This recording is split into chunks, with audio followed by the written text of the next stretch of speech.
Nasira ang iyong cellphone dahil nahulog, nabasa ng tubig, ng LCD o kung ano pang dahilan kung bakit nasira. At nag-worry ka ngayon dahil may one phone policy na ang GCash. Don't worry dahil sa video na to, tuturo ko sa iyo kung paano maibabalik o ma-retrieve ang iyong GCash account. So let's go!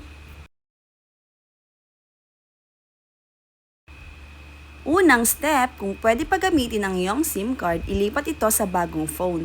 Pero kung pati SIM card mo ay nasira o nawala, maaari kang pumunta sa Globe Center para mapalitan ng bago pero parehas na numero.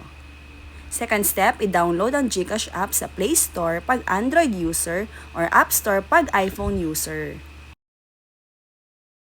Step 3, enter your mobile phone. Then click Next. Enter the authentication code. Reminder, lagi tayong mag-iingat na wag nating i-share ang OTP na nare-receive natin from GCash upang makaiwas tayo sa anumang scam. Kung hindi natin natanggap ang code, click mo lang ang resend code. Next step, enter your PIN. Dahil sa one phone policy ng GCash, ito ang magpapakita na mensahe sa'yo. Kailangan nating i-register yung bagong phone. Step 1, tap on I want to register this phone. Nasa baba yung color blue. Step 2, take selfie scan or OTP. Dito, para ma-verify ang identity mo, kailangan mo mag-selfie check. Make sure na ang selfie ay within the frame.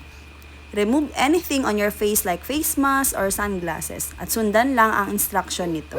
At syempre, para sa inyong security ng inyong account, kailangan mo ulit mag-login after 4 hours. At kung hindi mo pa rin ma-access ang iyong account, after 4 hours, kailangan mo na mag-chat kay Gigi. Pinutin mo lang ang Help Center icon sa lower left side ng app. Then, sa lower right side, makikita mo ang Chat Gigi.